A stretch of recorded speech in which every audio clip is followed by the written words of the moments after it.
Welcome everyone. So as promised, tonight I'm going to talk about working with our practice with daily business life, getting things done. Could someone turn that around for me? Do you mind turning that around? Thank you.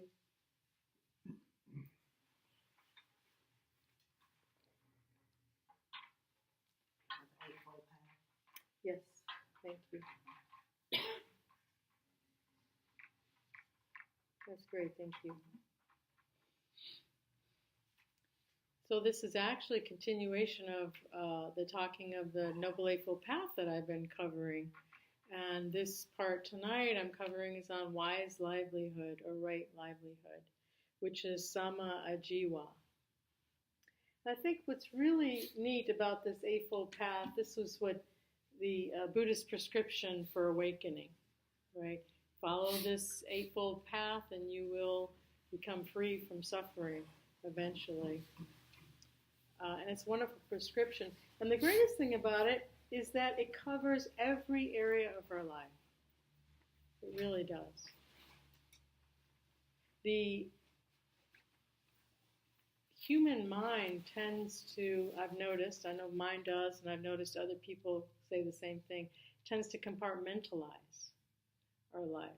You know, okay, this is my relationship. I'm going to be this certain way in my relationship.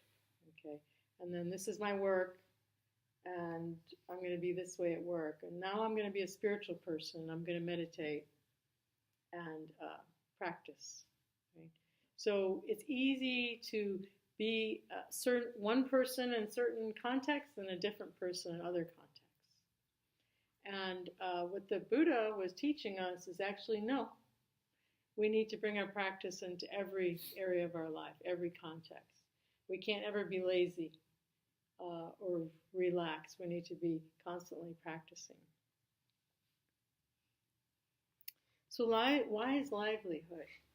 It covers how we earn our money, how we spend our money, how we go through our daily life, taking care of our daily business life, the business of having to be a human being, living all the details we have to take care of to live. So it pretty much covers all of those areas of our tasks.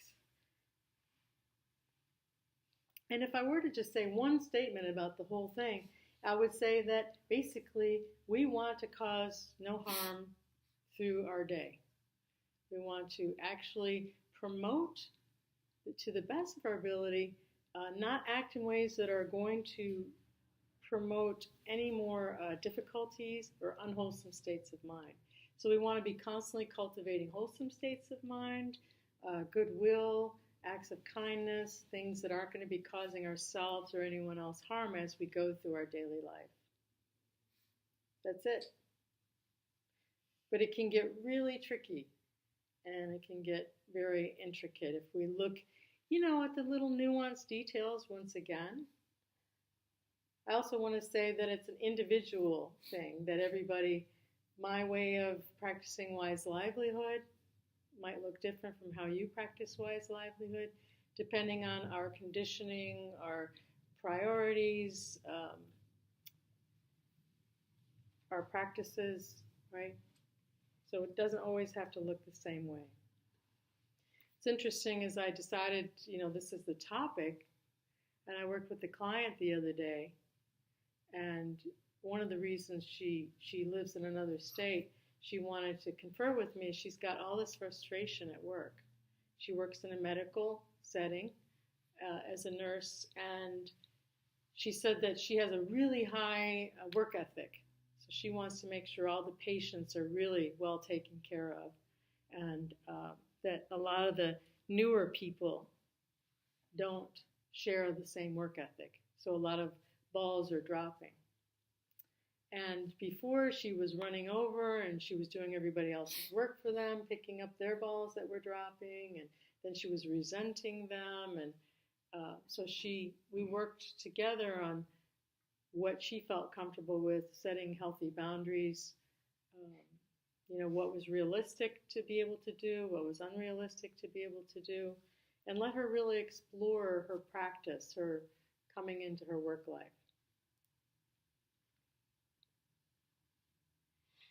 This is really alive for me now, too, because those of you who know me well know that I've just gone through somewhat of a tragedy with my roof.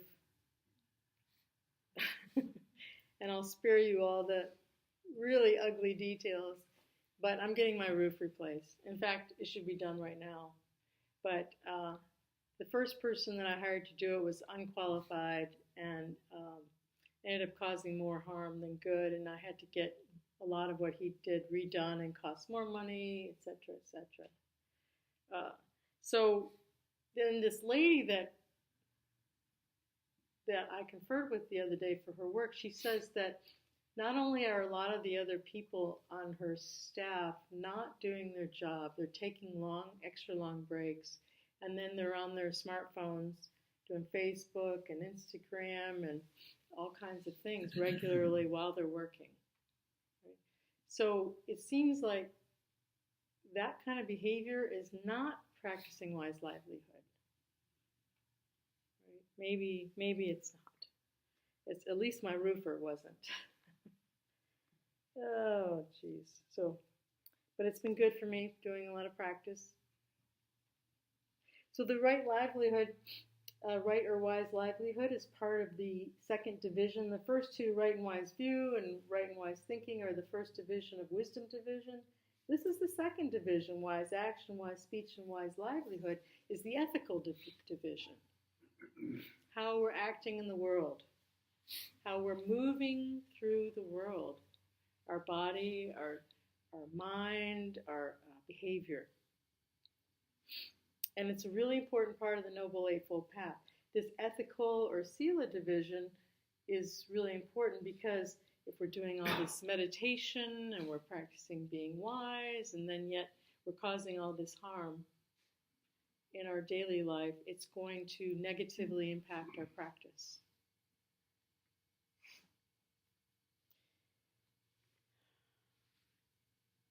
So all of us have to have money to live, and most of us have to earn money somehow to live, or have had to in the past. So we've had to have a work or career. A lot of us have had to. And it's really important to see our work as part and integrate it as part of our spiritual life, not to compartmentalize it the way we have in the past. And a lot of us who are still working spend the majority of our life, waking life, working, or have spent the majority of our waking life working.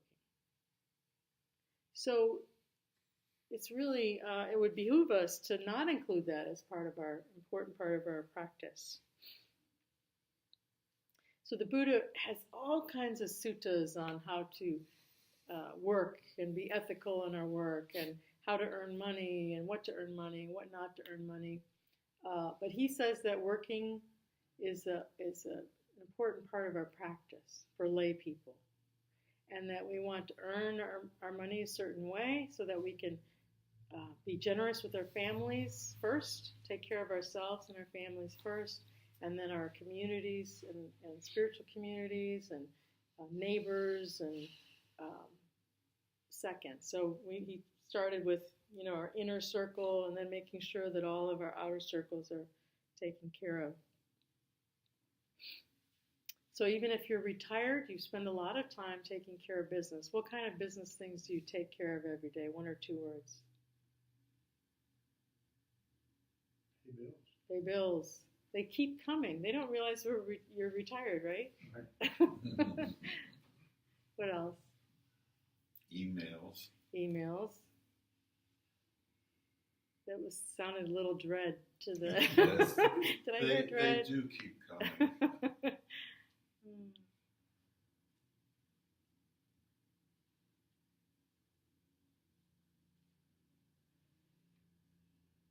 What else? Reading. Huh? Reading. Reading. Buying books as in reading, or okay, great. Keeping up with information on Facebook. Ooh, keeping up with news and information. All right. Family responsibilities. All right. Family responsibilities.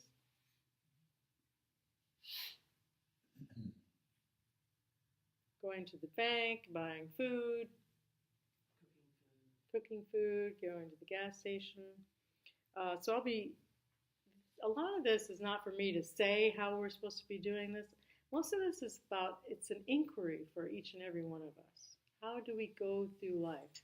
When we go through and we have our to-do list, to go to the grocery store and buy these items, to go to Home Depot or wherever, do we have this dread in our heart?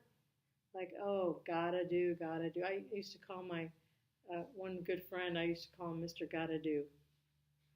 I'll say, there's Mr. Gotta Do. Because he would just sit there and say, gotta do this, gotta do that, gotta do this, gotta do that. But do you have that, like, gotta do? Or do you bring this, oh, okay, let me bring myself to each one of these spaces and see if I can be as fully present and mindfully aware as I'm moving through these tasks, right? How do you treat others when you're going through and doing these tasks? Do you treat others with kindness, clear communication, or are you assuming that they know what you want and then get angry when they don't produce it? Do you even notice people? Or here's a story, the cleaning lady. During my second month of college, a professor gave us a pop quiz. I was a conscientious student and had breezed through the questions until I read the last one. What is the first name of the woman who cleans the school? Surely this was some kind of joke.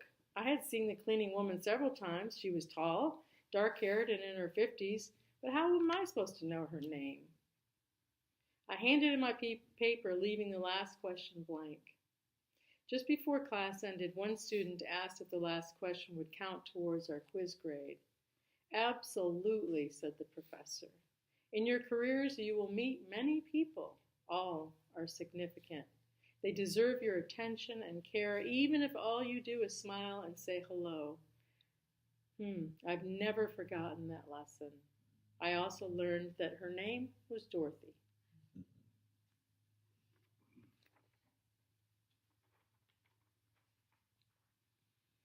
So other questions. Are you doing anything in your work life that is not ethical? Are you trying to get things for nothing, pay less than what they are worth, right? When you provide something, do you provide what was promised? Or are people providing to you what was promised? These are all part of wise livelihood. Do you do a full day's worth of work? Right? Or are you spending some of your time surfing the internet, checking Facebook, doing other things that could be done after we get off of work? Are you bringing your full self to your job? What's your attitude on your job? What's your attitude when you're taking care of these tasks? Right?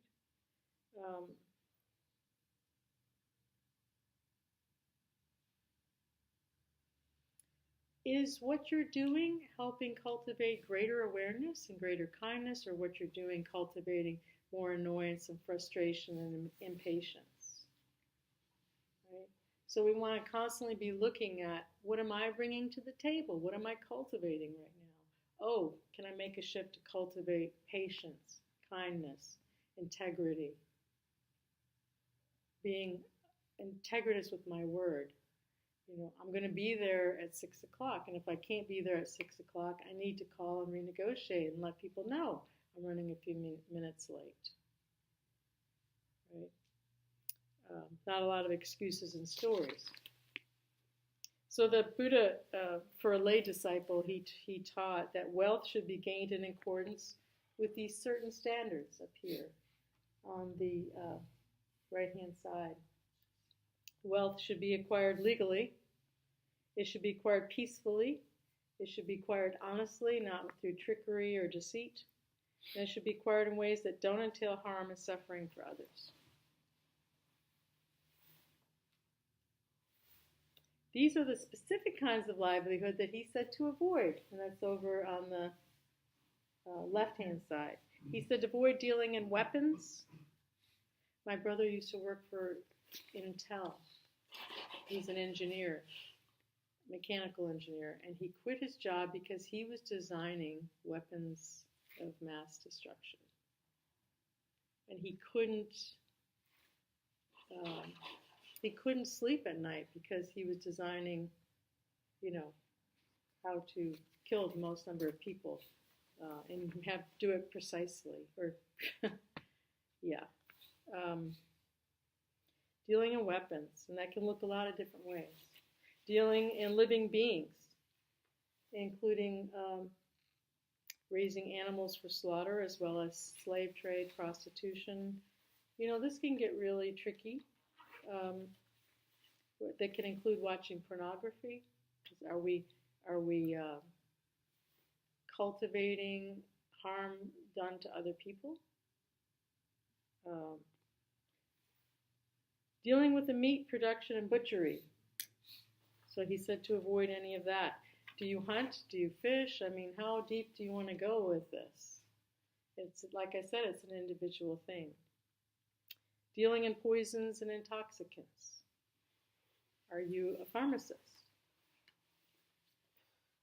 You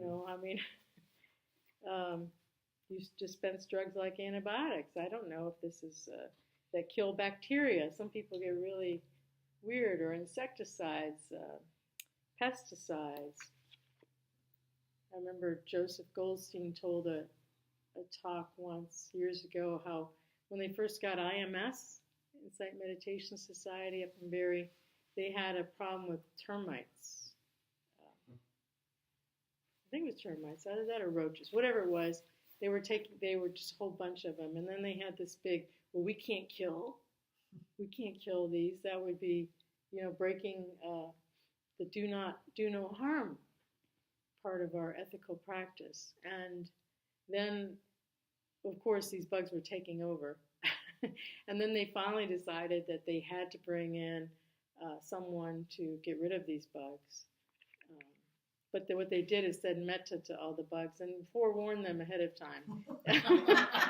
If you don't want to die, you need to leave because we're about to spray you and kill you all. Yeah, so it's like I said, it's a personal thing. Signs of wrong livelihood, deceit, treachery, soothsaying, trickery. The Buddha said not to be a soothsayer or astrologer or anything, things like that. Anything engaging in usury where you're lending money at exorbitantly high interest rates. I was talked into buying a financial institution years ago, a check cashing business that used to be part of the family, and I was making great profit. So I was a businesswoman. I've owned a lot of businesses, entrepreneur, and I said, "Oh, okay, I'll do this one. This really makes great profit." But then after I bought it, I realized that a great deal of the profit was coming through payday loans. Right? I didn't know anything about payday loans, so I'm studying this a few months into owning this business, trying to figure it out. And people were paying like hundreds of percentage interest on a simple loan. They would borrow $300, and then they had to pay $50 in 2 or 3 weeks or whatever the period of time was, interest, right? And then if they didn't pay that back, then they had to pay so much more money, and then they had to pay so much more money, and then they were borrowing more money because they were borrowing more money to pay off that money and to live, and I was figuring out they were paying astronomical amounts of interest, and they were never fully paying back their original loan. They just kept owing more and more and more. I just felt that was so unethical. So I cut that out of the check cashing. We can't do this anymore. And of course, our profit went way down. It was no longer a really profitable business at that point. I could go into a lot of more horror stories about that business, but I won't. Any livelihood or way of earning money or spending money that motivates us to use unwise speech, right? Or unwise action is wrong livelihood. So if you're a salesperson and promising more than what you deliver, maybe making it sound a little better than what it is unwise livelihood. Any acting through the day that's actually going to increase our craving, our longing, our desiring, wanting more, our greed, our fear of not having enough, is wrong livelihood. But so we want to act in ways that actually promote greater generosity and gratitude and appreciation and connection with ourselves and others.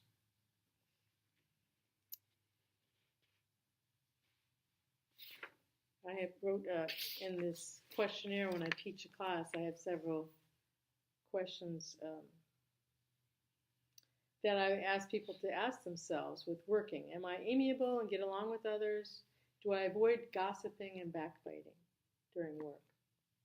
Because that would be unwise. Am I acting honestly and impeccably? Do I manipulate or cajole? Do I take pride in my work and do the best job I possibly can? Yeah. Do I not compete with my coworkers, instead work cooperatively with others?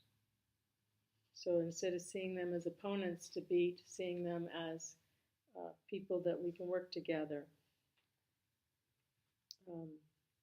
Do I spread loving kindness while I'm doing my daily tasks of shopping, paying bills, and working with others? So it's not just about not breaking any of these things, it's about bringing positive loving kindness and caring to everything that we do.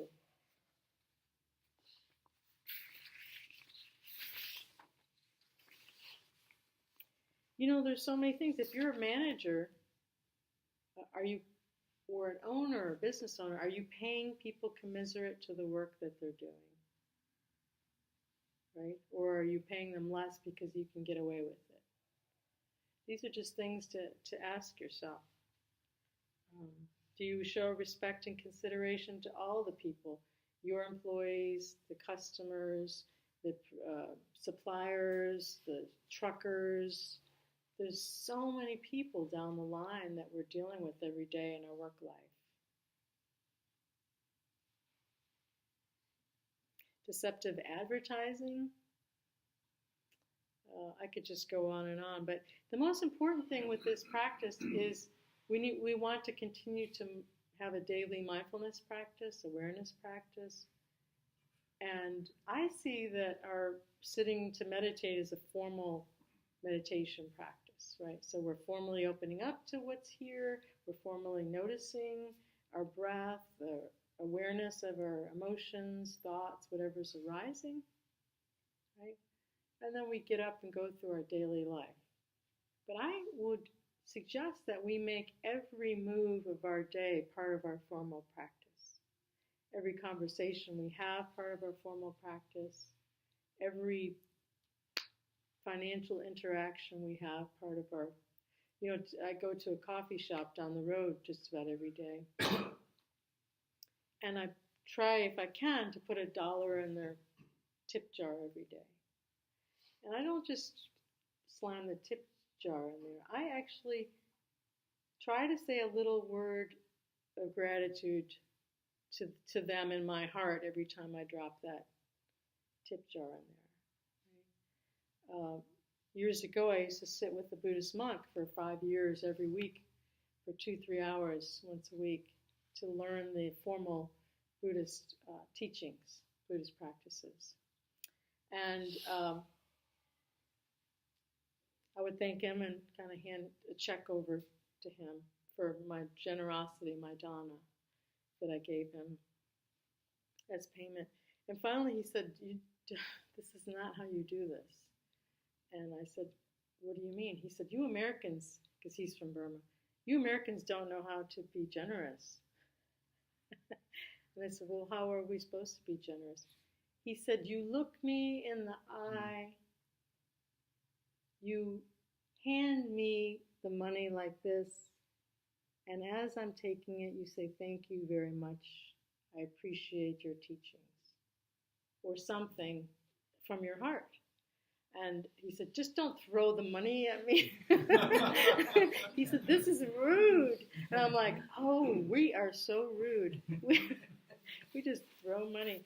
So when we donate here, when we put money in the jar, can we do it with a sense of gratitude for all, helping our practice? Or when we look at our bank statement and our sustaining membership comes up for here, can we go, oh, wow, look at that. I was generous with an institution that I feel really good about.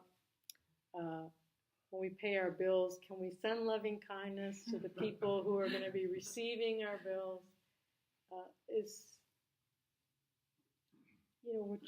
We're like a bunch of little ants running around, all working together. And it's everyone's effort that makes this world be able to function the way it does. It's pretty miraculous when you think about it, that we're able to do what we do on this planet.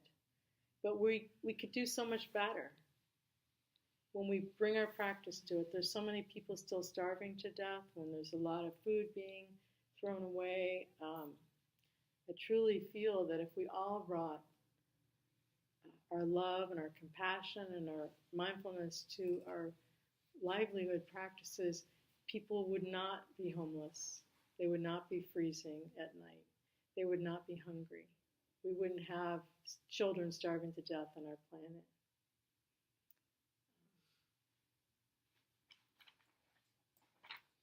So here's a Buddhist quote. Meditate, live purely, be quiet, do your work with mastery. Like the moon, come out from behind the clouds and shine.